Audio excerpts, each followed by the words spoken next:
¿Hasta dónde puede llegar un cártel antes de cruzar la línea con el país equivocado? Desde Mata Salvatrucha hasta Familia Michoacana, hoy veremos 5 veces en que organizaciones criminales desafiaron a potencias que no estaban dispuestas a perdonar. Número 1. Familia Michoacana. Existe un cártel que combina tácticas de religión y brutalidad operando desde el estado de Michoacán. Les presentamos a la Familia Michoacana, fundada en la década de 1980 por Carlos Rosales Mendoza, estrecho colaborador de Osiel Cárdenas y Nazario Morena González, conocido como el más loco, el más loco. El cártel comenzó protegiendo a los pobres, combatiendo a secuestradores y narcotraficantes intrusos, y poniendo orden en el estado mexicano de Michoacán. En la década de 1990, la familia se alió con el Cártel del Golfo como parte de este grupo paramilitar para arrebatarle el control del tráfico ilegal de drogas en Michoacán a estos cárteles rivales. Aunque inicialmente se entrenó con los Zetas, se separaron en esta organización independiente de narcotráfico en 2006. Con esta nueva independencia, se propusieron dominar. Ahora bien, lo que distingue a la familia de otros cárteles es su singular combinación de criminalidad y peculiar ideología religiosa. Los líderes de la familia, Moreno González y Méndez Vargas, consideraban sus asesinatos como actos de justicia divina bastante disparatados. En un giro inesperado, González incluso publicó su propia Biblia, basada en el autor cristiano John Eldridge, basándose en su propia interpretación de lo que John decía, de que todo hombre debe tener una batalla que librar, una belleza que rescatar y una aventura que vivir. Bautizó este libro Salvaje de Corazón, una lectura obligada no solo para los pandilleros de la familia, sino también para los maestros locales y la Organización Nacional de Educación para el Desarrollo, para difundir los escritos de Eldridge por la campiña michoacana. Se trataba básicamente de un código de conducta para todos los miembros de la familia, con estipulaciones como la prohibición de consumir drogas o alcohol y la prohibición de dañar a mujeres y niños. Ahora bien, para ascender en este cártel, no se trata solo de practicar tiro al blanco, sino también de asistir regularmente a las reuniones de oración. Así, en consonancia con esta imagen benévola y religiosa, el cártel ha realizado numerosas donaciones a escuelas, iglesias, agricultores y negocios locales, además de financiar nuevas infraestructuras en zonas desfavorecidas. Los michoacanos veían a sus protectores como si fueran el Mesías, pero también extendería sus operaciones más allá de Michoacán y México. En 2009, la familia michoacana se expandió a varios estados de Estados Unidos y México. En 2009, la familia michoacana ofreció desmantelar su cártel con la condición de que tanto el gobierno federal como la policía estatal y federal se comprometieran a salvaguardar la seguridad del estado de Michoacán. Sin embargo, Felipe Calderón rechazó sus llamados al diálogo. Tras el asesinato de su fundador y líder, Nazario Moreno González, en 2010, varios líderes se separaron para formar los Caballeros Templarios.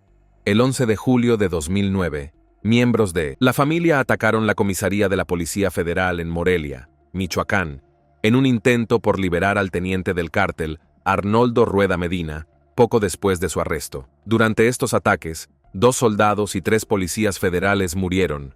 Tras abortar esa misión, el cártel comenzó a atacar instalaciones de la Policía Federal y al menos media docena de ciudades de Michoacán como represalia. 3 días después, el cártel torturó y asesinó a 12 agentes de la Policía Federal Mexicana que investigaban delitos en Michoacán y arrojó sus cuerpos a la orilla de una carretera montañosa junto con esta inscripción: «Para que vengas por otro, te esperamos aquí». En respuesta a estos actos brutales, el presidente Calderón envió 1,000 agentes federales adicionales a la zona. El gobierno mexicano ofreció $2 millones a cada uno por información que pudiera conducir a la captura de El Más Loco y sus 3 cómplices, José de Jesús Méndez Vargas, Servando Gómez Martínez y Enrique Plancarte Solís.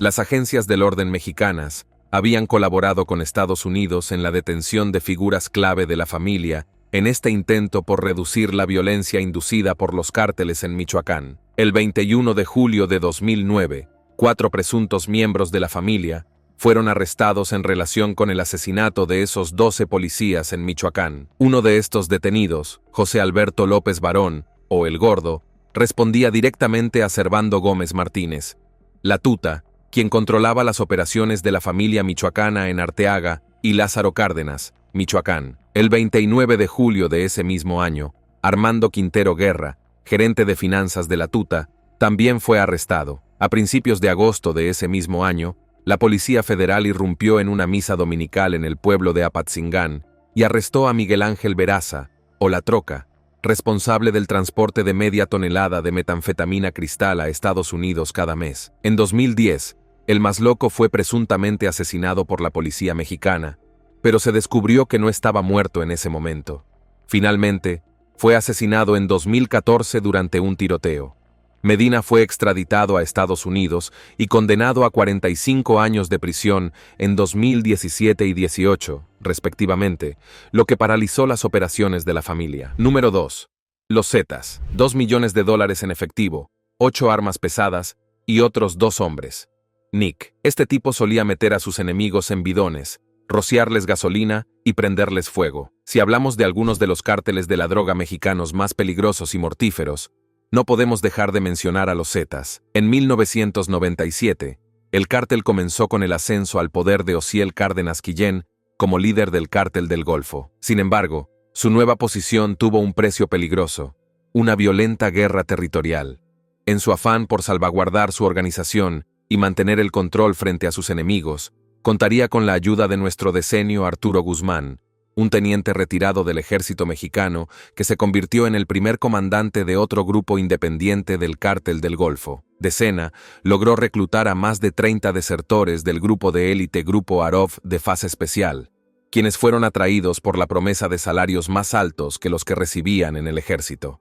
Algunos de estos exmiembros recibieron entrenamiento en comando y guerra urbana con las Fuerzas Especiales de Israel y Estados Unidos. El grupo del SENA llegó a ser conocido como los Zetas, nombre derivado de la letra Z. Eligió este nombre como parte de su esfuerzo por fortalecer sus filas y construir una identidad sólida para la organización. El grupo comenzó a participar en diversas actividades delictivas, como secuestros, protección de mafias, extorsión, suministro y tráfico de drogas, y la eliminación de sus enemigos de la manera más brutal posible. Asumirían un papel de liderazgo más activo dentro del Cártel del Golfo, y su influencia crecería significativamente. En ese momento, los Zetas estaba compuesto por miembros de diversos orígenes, incluyendo policías federales, estatales y locales corruptos, exmilitares del ejército estadounidense y las fuerzas especiales del ejército de Guatemala. Esto los convirtió en una organización criminal paramilitar, y con el tiempo,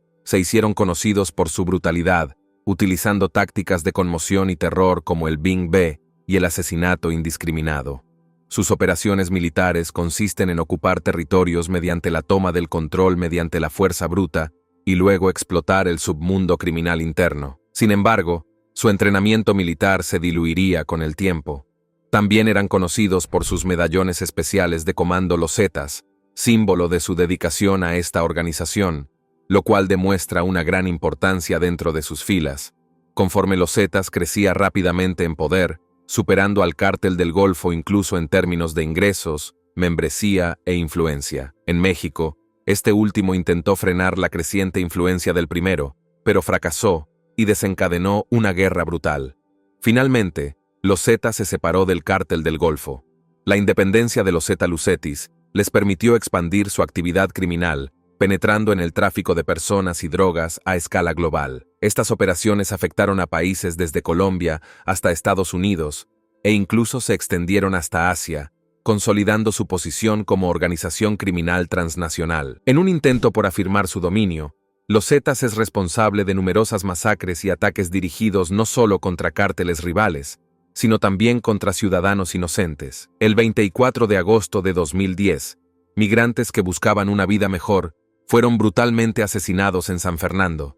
Ese mismo año, el cártel volaría una instalación petrolera en Puebla, lo que se cobró la vida de 28 personas, hirió a 52 más y dañó 115 viviendas.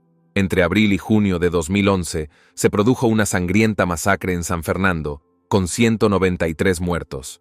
Y en Guatemala, 27 agricultores fueron asesinados sin piedad por los Zetas el 15 de mayo de 2011. Ese mismo año, invadieron la ciudad de Allende Quila, cerca de la frontera con Texas, y desataron un horror indescriptible, donde se estima que entre 300 y 500 civiles inocentes fueron asesinados y quemados brutalmente. Esto se llevó a cabo como venganza contra 2 informantes, sus familias y cualquier persona remotamente relacionada con ellos. Las prisiones no estuvieron exentas de los actos horrorosos, ya que 31 reclusos del Cártel del Golfo fueron asesinados por los Zetas en una pelea carcelaria el 4 de enero de 2012. En este punto, las agencias policiales de Estados Unidos y México habían tenido suficiente, ya que se embarcaron en una serie de campañas agresivas para interrumpir operaciones y desmantelar infraestructura, una de las cuales permitió a la ATF, la DEA, ICE y el FBI llevar a cabo una operación conjunta que condujo a la identificación y redada de 3 casas de seguridad de los Zeta en México. También fue una de las mayores incautaciones de armas registradas en la historia de México. En 2012, Obama impuso sanciones a los Zedis y ofreció una sustancial recompensa de $5 millones por cualquier información que condujera a la captura de Miguel Treviño Morales, conocido como Z-41, uno de los líderes de los Zedis. El gobierno mexicano ofreció $30 millones por su hermano, Omar Treviño Morales, alias S-40, y 2 Miguel y Omar, junto con su otro hermano, fueron finalmente detenidos y acusados formalmente. En Texas, varios líderes y lugartenientes de alto rango comenzaron a caer tras el arresto de estos 3. Esta ofensiva desbarató la estructura de mando del cártel, enviando una fuerte advertencia a otros miembros y posibles reclutas.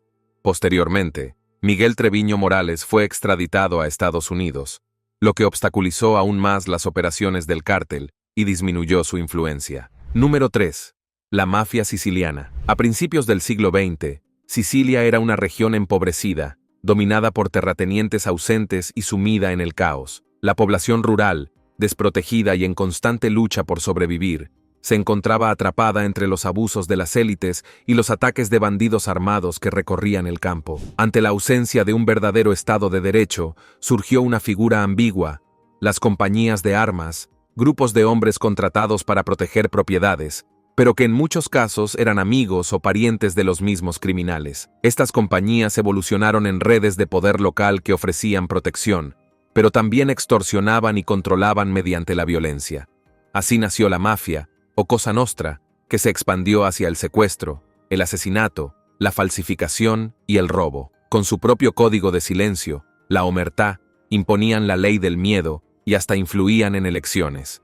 Sicilia, tierra de belleza natural e historia antigua, quedó marcada por este legado oscuro. En 1924, el dictador Benito Mussolini visitó la isla como parte de una gira de poder. Llegó con tropas, acorazados y su fuerza policial personal, pero no contaba con la oposición simbólica de don Francesco Cuccia, alcalde de un pequeño pueblo y figura destacada de la mafia. Cuccia, al sentirse insultado por la presencia de tantas fuerzas del orden, desairó a Mussolini públicamente. Llenó la plaza con mendigos y marginados en vez de ciudadanos respetables, haciendo que la recepción del duce fuera fría y humillante. Este gesto enfureció a Mussolini, quien decidió acabar con la mafia. En 1925, nombró a Cesare Mori, un duro e implacable prefecto con experiencia en la lucha contra el crimen organizado. Le otorgó poderes excepcionales para erradicar la Cosa Nostra y restablecer el control fascista sobre Sicilia. Mori desató una ofensiva sin precedentes. Registró pueblos, mansiones y oficinas gubernamentales, arrestando tanto a criminales como a funcionarios coludidos. Sitió la ciudad de Gangi, cortó líneas telefónicas y organizó redadas casa por casa. Como medida de presión, detenía a esposas e hijos de mafiosos y sacrificaba ganado en plazas públicas. Incluso hacía que pregoneros recorrieran las calles con ultimátums para que los mafiosos se entregaran. En una sola ciudad capturó a 130 mafiosos y 300 asociados. En otras operaciones, arrestó a cientos más. En total, su campaña llevó a la detención de más de 11 personas. Fue un golpe devastador para la mafia, que vio su poder profundamente afectado. Aunque la Cosa Nostra no desapareció por completo, la represión de Mori marcó un antes y un después en la historia de la mafia en Sicilia. Número 4. Cártel de Sinaloa en México. El Cártel de Sinaloa es una de las organizaciones criminales más antiguas y poderosas de México. Nacido en los años 60 bajo el mando de Pedro Avilés Pérez, fue pionero en el uso de aviones para transportar marihuana a lo que revolucionó el narcotráfico. Desde entonces, su red se expandió por América, el Caribe, Australia y varias regiones de EEPU. En los 92.000, Joaquín El Chapo Guzmán y el Mayo Zambada convirtieron al cártel en un imperio global, creando células como los Negros o los Lobos, y librando guerras sangrientas contra rivales y fuerzas del Estado. Se estima que solo en México fueron responsables de más de 1 asesinatos, con cifras aún mayores en otros países. En 2007, tras la fuga de El Chapo, la violencia en Sinaloa explotó. Más de 400 muertos ese año, 2 para 2010. Pero en 2009, la llamada Operación Acelerador, liderada por EEPU, desmanteló parte de su estructura con 750 arrestos y millones en incautaciones. El gobierno mexicano intensificó su lucha bajo Enrique Peña Nieto. Varios líderes fueron capturados, incluyendo Mario Núñez, implicado en más de 350 asesinatos. En 2014, El Chapo fue arrestado y encarcelado en el penal del Altiplano, pero logró fugarse en 2015 por un túnel subterráneo. Fue recapturado en 2018-2016 y extraditado a EEPU, donde en 2019 fue condenado a cadena perpetua más 30 años y multado con $12.600 millones. En años recientes, otros líderes, incluido uno de sus hijos, fueron arrestados. Aunque el cártel sigue activo, su estructura quedó fracturada y su dominio ya no es absoluto. Número 5. Mata Salvatrucha. La MS-13, también conocida como Señora 13, es una de las pandillas más violentas del mundo. Surgió en los años 80 en Los Ángeles, formada por jóvenes salvadoreños que huían de la guerra civil. Enfrentaban el acoso de pandillas mexicanas y decidieron unirse en defensa propia. Su alianza con la mafia mexicana los llevó a adoptar el número 13. Inicialmente llamados Mata Salvatrucha Stoners, evolucionaron hasta convertirse en un cártel que operaba dentro y fuera de las prisiones, involucrados en asesinatos, tráfico de drogas, secuestros y extorsiones. Sus miembros se distinguen por tatuajes faciales y señales manuales. Tras deportaciones masivas, muchos de ellos regresaron a El Salvador, donde expandieron su dominio con extrema violencia. En marzo de 2022, una masacre dejó 87 muertos en 3 días, luego de que el gobierno les quitara el control de rutas de autobuses extorsionadas. La brutalidad fue tal que cuerpos destrozados aparecieron en carreteras turísticas como Surf City. La respuesta del presidente Nayib Bukele fue inmediata y severa. Bukele decretó estado de excepción, suspendiendo garantías constitucionales, permitiendo arrestos sin orden judicial y detenciones indefinidas. Las imágenes de miles de pandilleros hacinados en ropa interior, custodiados por soldados, recorrieron el mundo. La nueva megacárcel de máxima seguridad, el centro de confinamiento del terrorismo, se convirtió en símbolo de la represión. En solo 18 meses, más de 70 personas fueron encarceladas bajo sospecha de vínculos con pandillas. Se eliminaron beneficios como la prisión domiciliaria y se endurecieron las penas por afiliación. Aunque organizaciones de derechos humanos denuncian abusos, los homicidios en El Salvador cayeron drásticamente.